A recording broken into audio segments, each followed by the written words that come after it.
ಸಚಿವ ಸಂಪುಟ ಪುನರ್ರಚನೆ ಬಗ್ಗೆ ಸಿಎಂ ಚರ್ಚೆಯನ್ನ ಮಾಡಿದ್ದಾರೆ ಅಂತ ಹೇಳಲಾಗ್ತಾ ಇದೆ. 6 ರಿಂದ 10 ಸಚಿವರಿಗೆ ಕೋಕ್ ನೀಡುವ ಬಗ್ಗೆ ಮಾತುಕತೆ ನಡೆದಿದೆ ಅನ್ನುವಂತಹ ಮಾತು ಕೂಡ ಕೇಳಿಬರ್ತಾ ಇದೆ.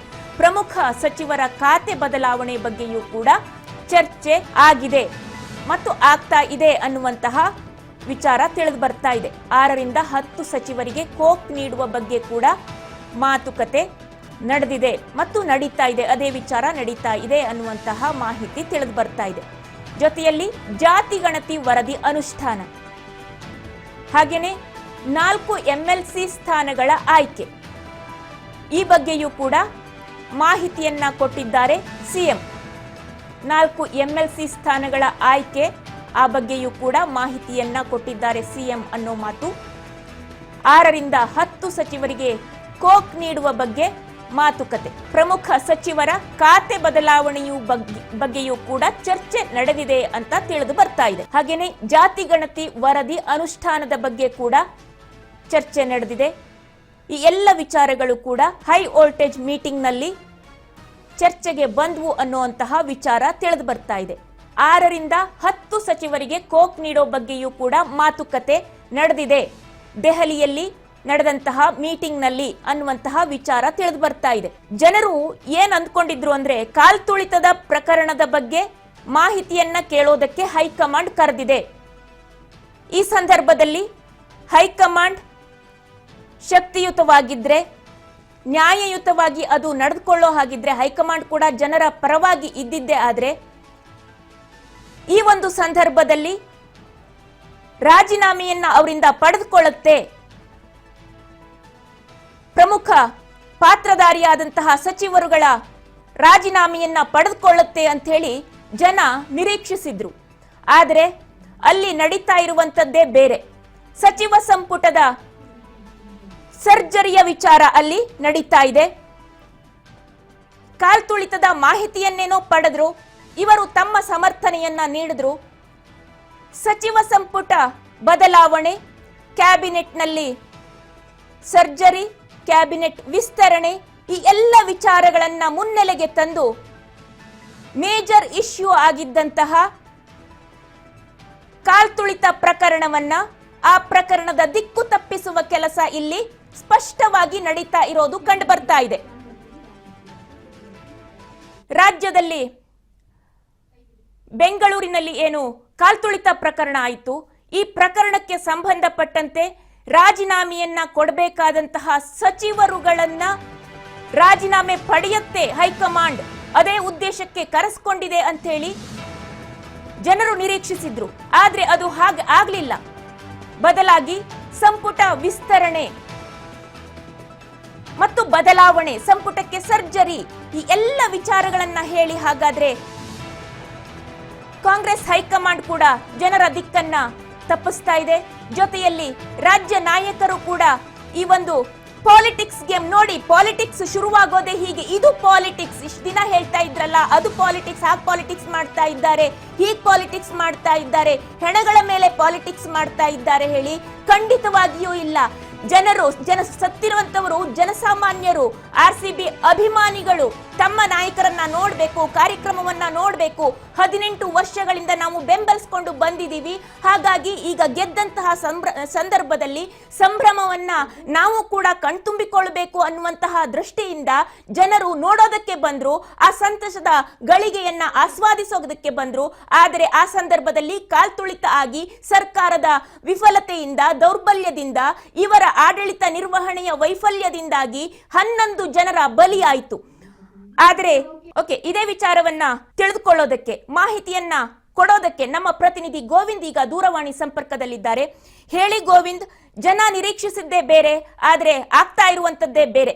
ಹೈಕಮಾಂಡ್ ಮಟ್ಟದಲ್ಲಿ ನಾಯಕರನ್ನ ರಾಜೀನಾಮೆಯನ್ನ ಪಡೆದುಕೊಳ್ಳುತ್ತೆ ಅನ್ನುವಂತಹ ನಿರೀಕ್ಷೆ ಜನರಿಗಿತ್ತು.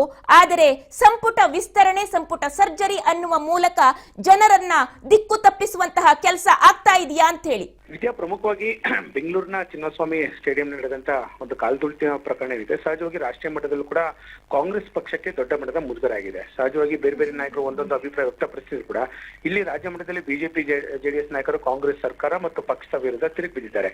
ರಾಜ್ಯ ಸರ್ಕಾರದ ಬೇಜವಾಬ್ದಾರಿ ನಡೆಯೇ ಈ ಒಂದು ದುರಂತಕ್ಕೆ ಕಾರಣ ಅಂತೇಳಿ ನೇರವಾದಂತ ಆರೋಪವನ್ನ ಮಾಡ್ತಾ ಇದ್ದಾರೆ. ರಾಷ್ಟ್ರೀಯ ಮಟ್ಟದಲ್ಲೂ ಕೂಡ ರಾಷ್ಟ್ರೀಯ ನಾಯಕರು ಈ ಒಂದು ವಿಚಾರ ಸಂಬಂಧಪಟ್ಟಂತೆ ಯಾವ ರೀತಿ ಫೇಸ್ ಮಾಡಬೇಕು ಅನ್ನೋ ಸಂಬಂಧಪಟ್ಟಂತೆ ಒಂದು ರೀತಿಯ ಗೊಂದಲದ ಸ್ಥಿತಿ ಇಲ್ಲಿ ನಿರ್ಮಾಣ ಆಗಿದ್ರು. ಹಾಗಾಗಿ ಸಹಜವಾಗಿ ನಿನ್ನೆ ಸಿಎಂ ಡಿಸಿಎಂಗೆ ತುರ್ತು ಬುಲಾವ್ ಕೊಟ್ಟಿದ್ದು ದೆಹಲಿಗೆ ಬರುವಂತೆ. ಹಾಗಾಗಿ ಸಿಎಂ ಡಿಸಿಎಂ ಇವತ್ತು ಬೆಳಗ್ಗೆ ದೆಹಲಿಗೆ ದೌಡಾಯಿಸಿದ್ರು. ಈಗಾಗಲೇ ಮೀಟಿಂಗ್ ಕೂಡ ರಾಹುಲ್ ಗಾಂಧಿ ಅವರ ನೇತೃತ್ವದಲ್ಲಿ ದೆಹಲಿಯಲ್ಲಿ ಶುರುವಾಗಿರುವಂತದ್ದು. ಪ್ರಮುಖವಾಗಿ ಈ ಒಂದು ದುರಂತ ಆಗಿರುವಂತ ಕಾರಣ ಯಾಕಂದ್ರೆ ಬೆಂಗಳೂರಿನಲ್ಲೇ ಎರಡು ಕಡೆ ಒಂದು ಕಾರ್ಯಕ್ರಮ ಆಯೋಜನೆ ಮಾಡಿದ್ರು. ಪ್ರಮುಖವಾಗಿ ವಿಧಾನಸೌಧದ ಒಂದು ಭವ್ಯ ಮೆಟ್ಟಿಲ ಮೇಲೆ, ಮತ್ತೊಂದು ಚಿನ್ನಸ್ವಾಮಿ ಸ್ಟೇಡಿಯಂ ಮೇಲೆ.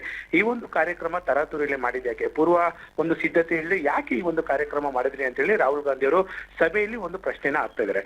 ಸಿಎಂ ಸಿದ್ದರಾಮಯ್ಯ ಕೂಡ ಈ ಎಲ್ಲ ವಿಚಾರ ಸಂಬಂಧಪಟ್ಟಂತೆ ಕೆಲವೊಂದಿಷ್ಟು ಮಾಹಿತಿಯನ್ನು ಕೂಡ ಕೊಡ್ತಾ ಇದ್ದಾರೆ. ಅಂದ್ರೆ ಇಲ್ಲಿ ಯಾವ ರೀತಿ ಒಂದು ಕಾರ್ಯಕ್ರಮ ಮಾಡಬೇಕಾಗಿತ್ತು ಮತ್ತು ಕೆಸಿಎ ಅಲ್ಲಿ ಒಂದು ಕಾರ್ಯಕ್ರಮ ಯಾವ ರೀತಿ ಮಾಡಬೇಕಾಗಿತ್ತು ಮತ್ತು ಕೆಸಿಎ ಪ್ರತಿನಿಧಿಗಳು ಬಂದು ಸಿಎಂ ಸಿದ್ದರಾಮಯ್ಯನ ಮನವಿ ಮಾಡಿ ಈ ಒಂದು ಕಾರ್ಯಕ್ರಮಕ್ಕೆ ಬನ್ನಿ ಅಂತ ಹೇಳಿದ್ರು. ಆ ಒಂದು ವಿಚಾರ ಕೂಡ ಚರ್ಚೆ ಆಗ್ತಿದೆ. ಪ್ರಮುಖವಾಗಿ ಡಿಸಿಎಂ ಡಿಕೆ ಶಿವಕುಮಾರ್ ವಿರುದ್ಧ ಕೆಲವೊಂದಿಷ್ಟು ಒಂದು ಆರೋಪಗಳು ಮಾಡಿದ್ರು. ಅಂದ್ರೆ ಡಿಸಿಎಂ ಡಿಕೆ ಶಿವಕುಮಾರ್ ನೇರವಾಗಿ HL ಏರ್ಪೋರ್ಟ್ ಹೋಗುವಂತ ಅವಶ್ಯಕತೆ ಇರಲಿಲ್ಲ, ಅವ್ರನ್ನ ವೆಲ್ಕಮ್ ಮಾಡುವಂತ ಒಂದು ಅವಶ್ಯಕತೆ ಇರಲಿಲ್ಲ. ಯಾಕಂದ್ರೆ ಅದೆಲ್ಲವೂ ಕೂಡ ಖಾಸಗಿ ಕಾರ್ಯಕ್ರಮ, ಎಲ್ಲವೂ ಕೂಡ ಸರ್ಕಾರದ ಒಂದು ನೇರವಾಗಿ ಭಾಗಿಯಾಗುವಂತ ಅವಶ್ಯಕತೆ ಇರಲಿಲ್ಲ. ಆದ್ರೂ ಕೂಡ ಡಿಸಿಎಂ ಡಿಕೆ ಶಿವಕುಮಾರ್ ಅವರು ಯಾಕೆ HL ಏರ್ಪೋರ್ಟ್ ಹೋಗಿ ಅಲ್ಲಿ ಪ್ಲೇಯರ್ಸ್ ನ ವೆಲ್ಕಮ್ ಮಾಡ್ಕೊಳ್ಬೇಕಾಗುತ್ತೆ ಅಂತ ಹೇಳಿ ಈ ರೀತಿ ಒಂದು ಕಾಂಗ್ರೆಸ್ ನಾಯಕರು ಕೂಡ ಅಭಿಪ್ರಾಯ ವ್ಯಕ್ತಪಡಿಸಿದ್ರು. ಇದೇ ಒಂದು ವಿಚಾರವನ್ನ ಸಿಎಂ ಸಿದ್ದರಾಮಯ್ಯ ಕೂಡ ಸಭೆಯಲ್ಲಿ ವ್ಯಕ್ತ ಮಾಡಿದ್ದಾರೆ ಅಂತ ಕೂಡ ಹೇಳಲಾಗ್ತಿದೆ. ಡಿಸಿಎಂ ಡಿಕೆ ಶಿವಕುಮಾರ್ ಕೂಡ ಹೇಳಿದ್ದಾರೆ ಈ ಒಂದು ಸಭೆಯಲ್ಲಿ ಕೆಸಿ ಸಿಬ್ಬಂದಿಗಳು ನನ್ನನ್ನ ಒಂದು ಆಹ್ವಾನ ಕೊಟ್ಟಿದ್ರು. ಹಾಗಾಗಿ ಅವರ ಒಂದು ಮನವಿ ಮೇರೆಗೆ ನಾನು ಕೂಡ ಹೋಗಿದ್ದೆ. ಸರ್ಕಾರದ ಇಮೇಜ್ ಹೆಚ್ಚಾಗುತ್ತೆ ಅಂತ ಹೋಗಿದ್ದೆ. ಆದ್ರೆ ಎಲ್ಲೋ ಒಂದ್ ಕಡೆ ಈ ರೀತಿ ದುರಂತ ಆಗುತ್ತೆ ಅಂತ ಕೂಡ ಯಾರು ಕೂಡ ಊಹೆ ಮಾಡಿರ್ಲಿಲ್ಲ. ಹಾಗಾಗಿ ಬೇಕಾದಂತ ಎಲ್ಲಾ ರೀತಿಯ ಭದ್ರತೆ ಕೂಡ ನಾವು ಒದಗಿಸಿದ್ರು ಕೂಡ ಎಲ್ಲೋ ಒಂದ್ ಕಡೆ ಈ ರೀತಿ ಒಂದು ಅಚಾತುರ್ಯ ಆಗಿದೆ, ಇದನ್ನ ಒಪ್ಕೊಳ್ತೀವಿ ಅಂತ ಹೇಳಿ ಸಭೆಯಲ್ಲಿ ವ್ಯಕ್ತ ಮಾಡ್ತಾ ಇದ್ದಾರೆ. ಇದರ ಜೊತೆಗೆ ರಾಜ್ಯ ಸಚಿವ ಸಂಪುಟ ಪುನರಚನೆ ವಿಚಾರ ಸಂಬಂಧಪಟ್ಟಂತೆ ಕೂಡ ಚರ್ಚೆ ಆಗ್ತಿರುವಂತದ್ದು. ಯಾಕಂದ್ರೆ ಹಿಂದೆ ಕೂಡ ಹೇಳಿದ್ರು 2 ವರ್ಷ ಆದ ಬಳಿಕ ಸಚಿವ ಸಂಪುಟ ಪುನರಚನೆ ನಾವು ಮಾಡ್ತೀವಿ ಅಂತ ಹೇಳಿ ಹೈಕಮಾಂಡ್ ನಾಯಕರು ರಾಜ್ಯ ನಾಯಕರಿಗೆ ಒಂದು ಭರವಸೆನ ಕೂಡ ಕೊಟ್ಟಿದ್ರು. ಈಗ ರಾಜ್ಯ ಸರ್ಕಾರ 2 ವರ್ಷ ತುಂಬಿದೆ.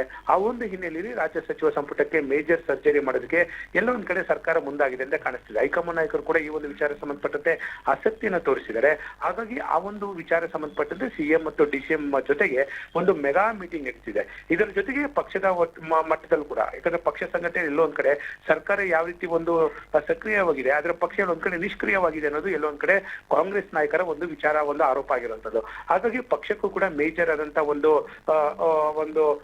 ಪುನರಚನೆ ಮಾಡೋದಕ್ಕೆ, ಅದರಲ್ಲೂ ಕೂಡ ಪ್ರಮುಖವಾಗಿ ಕೆಪಿಸಿಸಿ ಅಧ್ಯಕ್ಷ ಬದಲಾವಣೆ ವಿಚಾರ ಸಂಬಂಧಪಟ್ಟಂತೆ ಈಗ ಹೈಕಮಾಂಡ್ ನಾಯಕರ ಮಟ್ಟದಲ್ಲೂ ಕೂಡ ಚರ್ಚೆ ಆಗ್ತಿದೆ.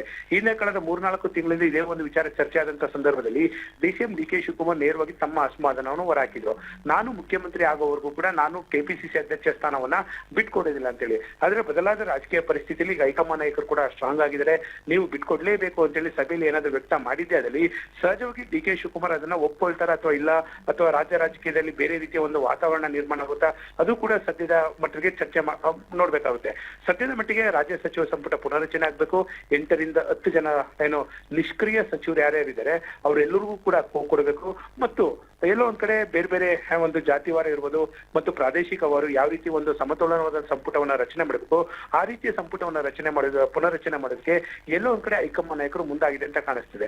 ಅದರ ಭಾಗವಾಗಿ ನಿನ್ನೆ ಸಿಎಂ ಡಿಸಿಎಂಗೆ ತುರ್ತಾಗಿ ಹೈಕಮಾಂಡ್ ನಾಯಕರು ಕರೆ ಮಾಡಿ ಇವತ್ತು ಈ ಎಲ್ಲಾ ವಿಚಾರ ಸಂಬಂಧಪಟ್ಟಂತೆ ಸರ್ಕಾರ ಮಟ್ಟದಲ್ಲಿ, ಪಕ್ಷದ ಮಟ್ಟದಲ್ಲಿ ಏನೆಲ್ಲ ಗೊಂದಲಗಳಿದೆ ಆ ಎಲ್ಲಾ ಗೊಂದಲಗಳು ಕೂಡ ಸಭೆಯಲ್ಲಿ ಚರ್ಚೆ ಆಗುತ್ತೆ. ಮತ್ತು ಸಿಎಂ ಡಿಸಿಎಂ ಪ್ರತ್ಯೇಕವಾಗಿ ರಾಹುಲ್ ಗಾಂಧಿ ಅವರು ಚರ್ಚೆ ಮಾಡ್ತಾರೆ. ಹಾಗಾಗಿ ಸರ್ಕಾರ ಮಟ್ಟದಲ್ಲಿ ಮತ್ತು ಪಕ್ಷದ ಮಟ್ಟದಲ್ಲಿ ಯಾವ್ಯಾವ ರೀತಿ ಬದಲಾವಣೆ ಆಗ್ಬೇಕು ಅನ್ನೋ ಸಂಬಂಧಪಟ್ಟಂತೆ ಅವರ ಅಭಿಪ್ರಾಯ ಪಡೆದು ತದ ಬಳಿಕ ಮೇಜರ್ ಸರ್ಜರಿ ಪಕ್ಷ ಮಟ್ಟದಲ್ಲೂ ಮತ್ತು ಸರ್ಕಾರ ಮಟ್ಟದಲ್ಲಿ ಮಾಡೋದಕ್ಕೆ ಎಲ್ಲೋ ಒಂದ್ ಕಡೆ ಹೈಕಮಾಂಡ್ ನಾಯಕರು ಈಗ ತೀರ್ಮಾನ ಮಾಡಿದಂತೆ ಕಾಣಿಸ್ತಾ ಇದೆ. ವಿದ್ಯಾ.